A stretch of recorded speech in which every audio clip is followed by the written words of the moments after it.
स्वागत है। आज हम एक ऐसे टूल पर गहराई से बात करने वाले हैं जो इंजीनियरिंग और साइंटिफिक कंप्यूटिंग की दुनिया में मतलब लगभग हर जगह मौजूद है। मैटलैब।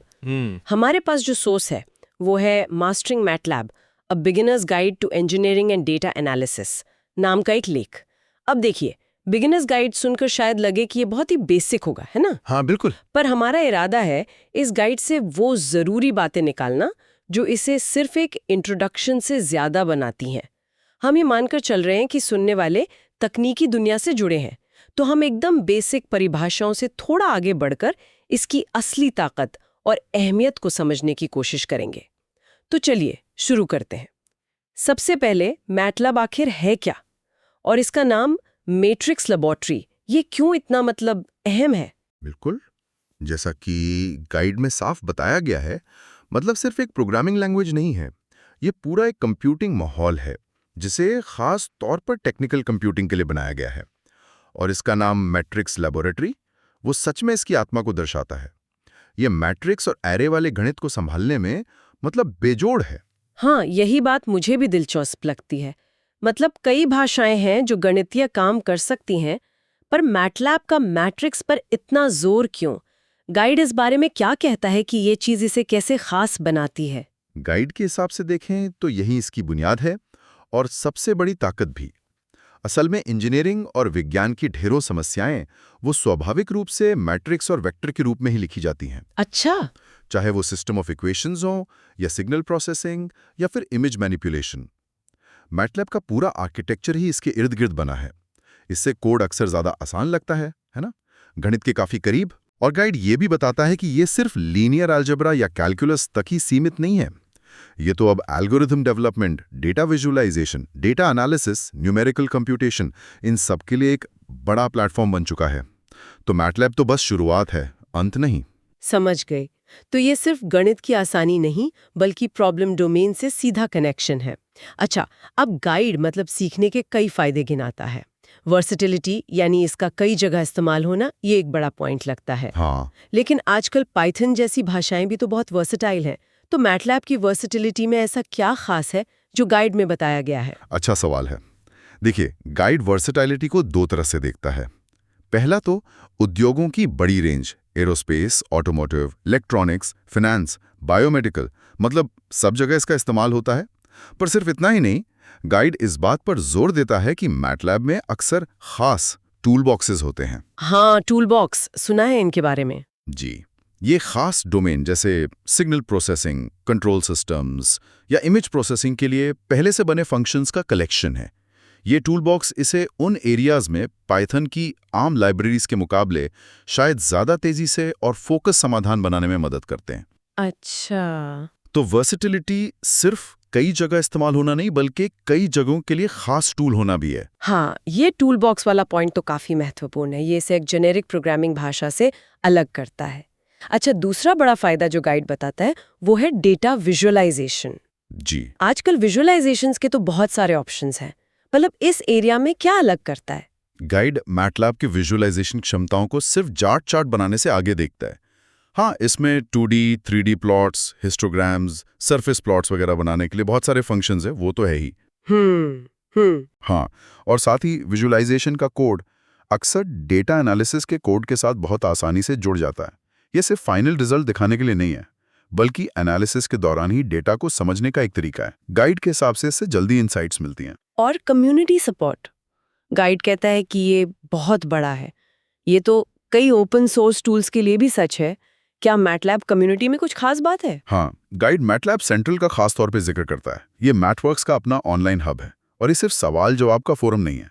यहाँ लोग कोड शेयर करते हैं, लेख लिखते हैं, ब्लॉग पोस्ट करते हैं। अच्छा।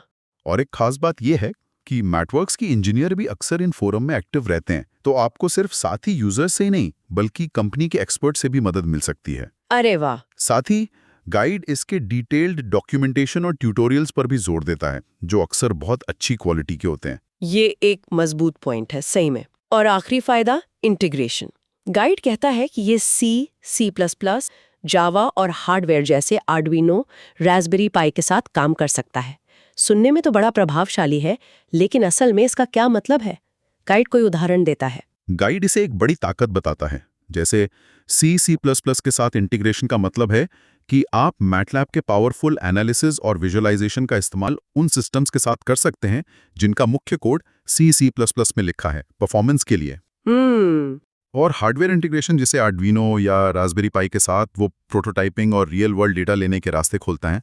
सोचिए आप मैटलैब में कंट्रोल एल्गोरिथम डिजाइन करते हैं हाँ। और फिर उसे सीधे आर्डिनो पर डालकर एक फिजिकल सिस्टम को कंट्रोल करते हैं, ये सब एक ही माहौल से।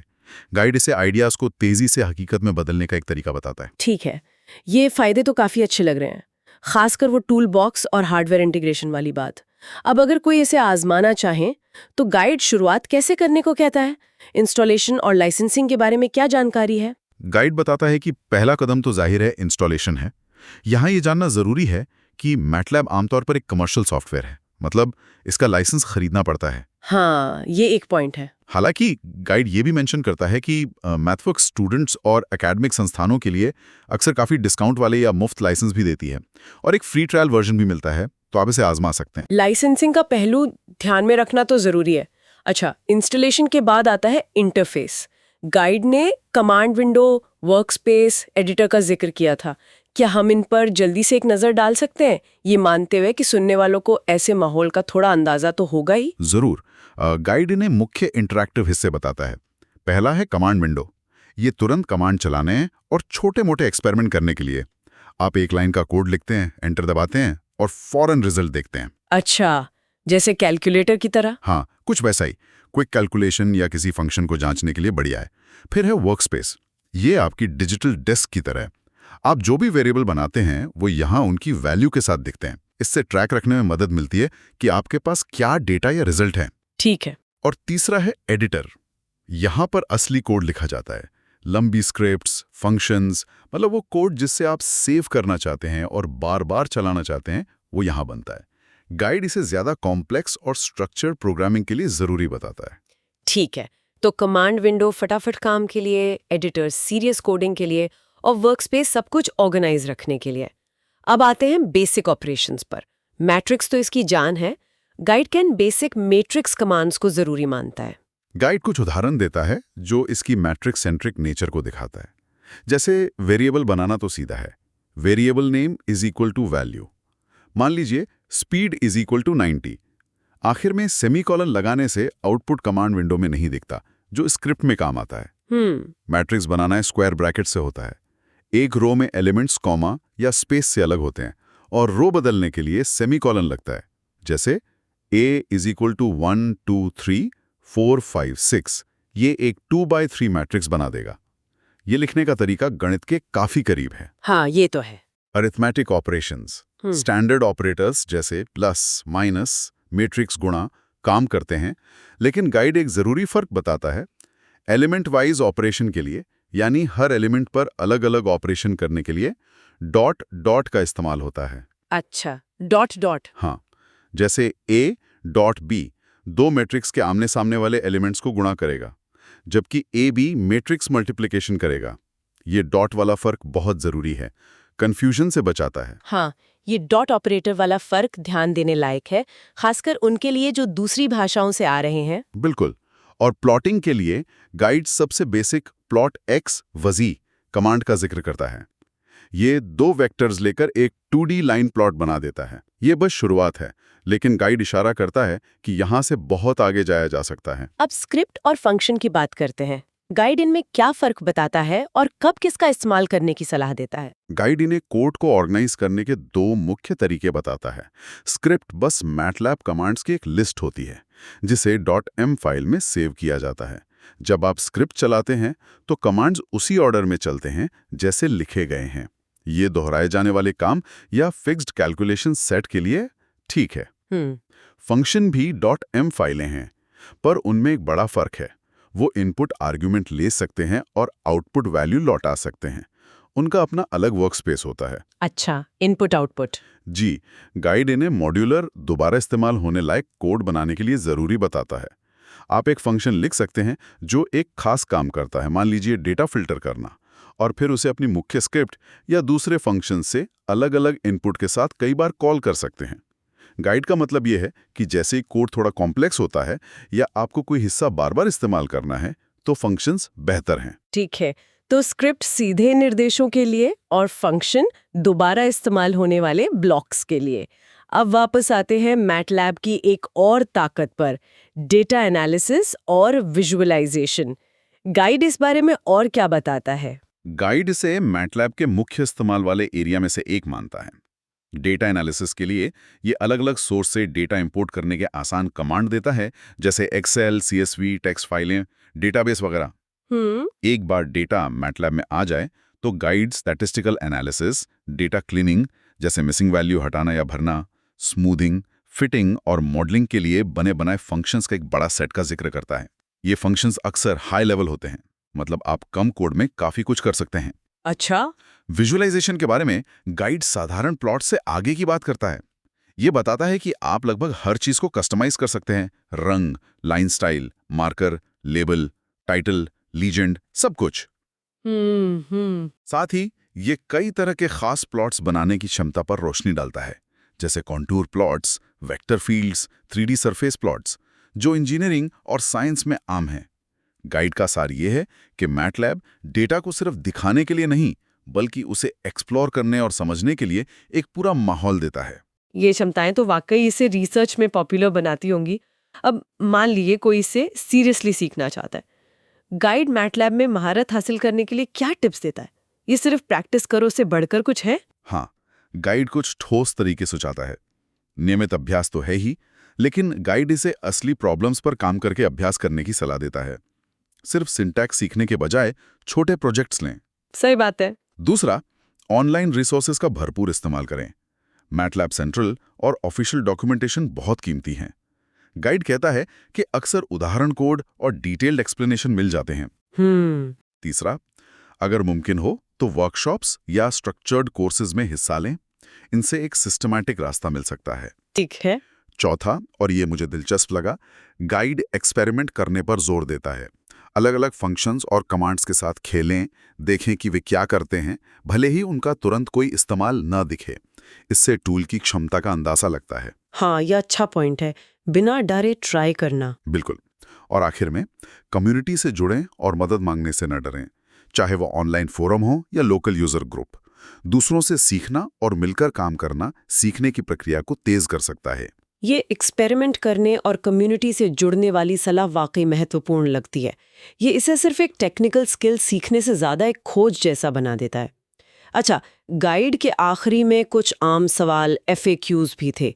क्या उनमें से कोई ऐसी बात है जो हमारी चर्चा में एक नया एंगल जोड़ सकती है? हाँ, FAQs कुछ आम धारणाओं और सवालों को एड्रेस करते हैं, जैसे सीखने का सबसे अच्छा तरीका। गाइड फिर से प्रैक्टिकल अभ्यास और छोटे प्रोजेक्ट्स पर जोर देता है। साथ ही ऑनलाइन ट्यूटोरियल्स इस्तेमाल करने की सलाह देता है। मतलब कोई एक जादुई तरीका नहीं है। मेहनत तो करनी पड़ेगी। बिल्कुल। फिर एक सवाल है, क्या ये सिर्फ इंजीनियरों के लिए है? गाइड साफ कहता है नहीं। इसका इस्तेमाल फाइनेंस जैसे quantitative analysis, risk modelling, biology, image analysis, computational biology और यहाँ तक कि आर्ट, एल्गोरिथमिक आर्ट जनरेशन में भी होता है। अरे, आर्ट में भी? ये तो वाकई दिलचस्प है। हाँ, ये पहलू इसकी वर्सिटिलिटी को एक नए लेवल पर दिखाता है। इसके विकल्प क्या हैं? गाइड पाइथन, नमपाई, साइपाई, मैटप्लॉटलिब के साथ आर और ऑक्टेव का जिक्र करता है। ऑक्टेव दिलचस्प है क्योंकि ये काफी हद तक मैटलैब कंपैटिबल और फ्री है। हाँ, ऑक्टेव सुना है मैंने। जी, हालांकि गाइड शायद ये इशारा करता है कि इसमें सारे टूलबॉक्स या उतना पॉलिश माहौल न हो। गाइड सीधे तुलना नहीं करता, पर विकल्पों का जिक्र जरूरी है।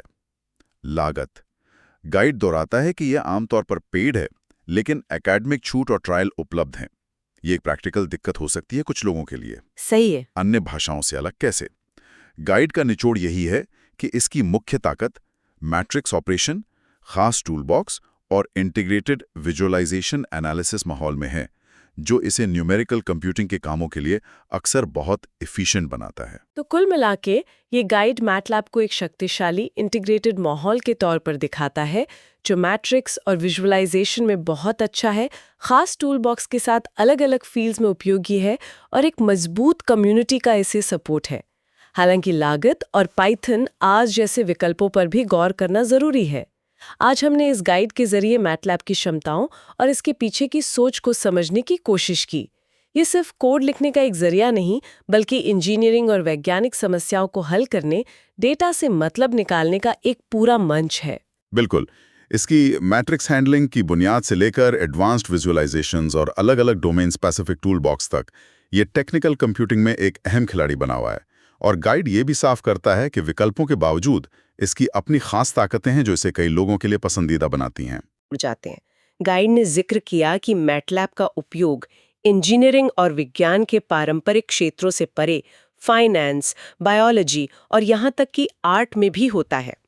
हाँ, यहाँ सोचने वाली बात यह है, गाइड ने ये तो बता दिया कि इन क्षेत्रों में इस्तेमाल होता है, पर कैसे?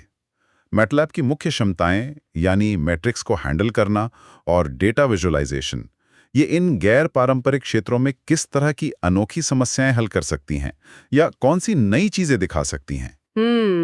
क्या आर्ट में पैटर्न बनाने के लिए मैट्रिक्स गुणा का कोई ऐसा तरीका है जो हमने सोचा ना हो?